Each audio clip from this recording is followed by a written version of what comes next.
സാമ്പത്തിക ബാധ്യതകളില്ലാത്ത ഒരു ജീവിത ശൈലിയെക്കുറിച്ചാണ് ഞാൻ ഇന്ന് നിങ്ങളോട് പങ്കുവെക്കാൻ ആഗ്രഹിക്കുന്നത്. വരുന്ന എപ്പിസോഡുകളിലും ഇതേ ആശയങ്ങൾ നമ്മൾ തുടർമാനമായിട്ട് ചിന്തിക്കുന്നു.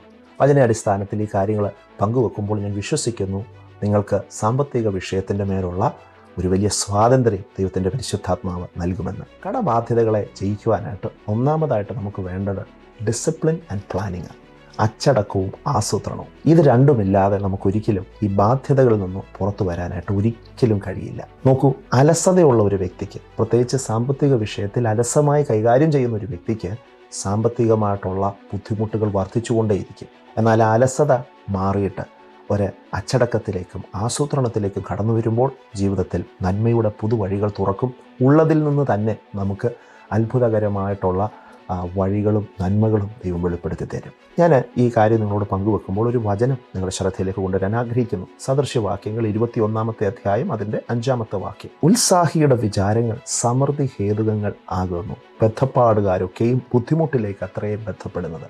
ജ്ഞാനികളിൽ ജ്ഞാനിയായ ശലോമോൻ നമ്മെ ഓർമ്മിപ്പിക്കുന്നു, സാമ്പത്തിക വിഷയത്തിൽ ഒരു സമൃദ്ധി അനുഭവിക്കണമെങ്കിൽ ഒന്നാമതായിട്ട് നമുക്കുണ്ടാകേണ്ടുന്നത് ഉത്സാഹമാണ്.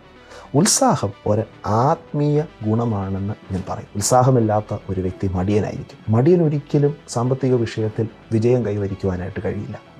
നമ്മുടെ ജീവിതത്തിൽ, നമ്മുടെ പ്രയത്നങ്ങളിൽ, നമ്മുടെ അധ്വാനങ്ങളിൽ ഉത്സാഹമുണ്ടായിരിക്കണം. ഉത്സാഹിക്ക് മാത്രമേ ജീവിതത്തിൽ വിജയങ്ങളുടെ അടുത്ത പടിയിലേക്ക് കയറി പോകുവാനായിട്ട് കഴിയുകയുള്ളൂ.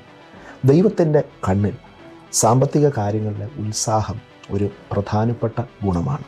നമുക്ക് ദൈവത്തോട് പ്രാർത്ഥിക്കാം, ദൈവമേ എൻ്റെ കയ്യിൽ സമ്പത്ത് തരണമേ, സമ്പത്ത് തരണമേ, സമ്പത്ത് തരണമേ. എന്നാൽ നമുക്ക് ആ നന്മ ലഭിക്കുവാനായിട്ടുള്ള വഴികൾ ദൈവം കാണിച്ചു തരുമ്പോൾ അതിനകത്ത് നമ്മളൊരു കാൽച്ചുവട് വെക്കുന്നില്ല എങ്കിൽ ഒരിക്കൽ പോലും നമുക്ക് ആ പ്രാർത്ഥനയുടെ മറുപടി ദൃശ്യമായ നിലയിൽ കാണാൻ കഴിയില്ല. ഈ വചനങ്ങളാൽ ദൈവത്തിൻ്റെ പരിശുദ്ധാത്മാവ് നിങ്ങളെ ധാരാളമായിട്ട് അനുഗ്രഹിക്കട്ടെ. വരുന്ന എപ്പിസോഡുകൾ നമുക്ക് തുടർന്നും വചനചിന്തകൾ പങ്കുവെക്കാം. God bless U.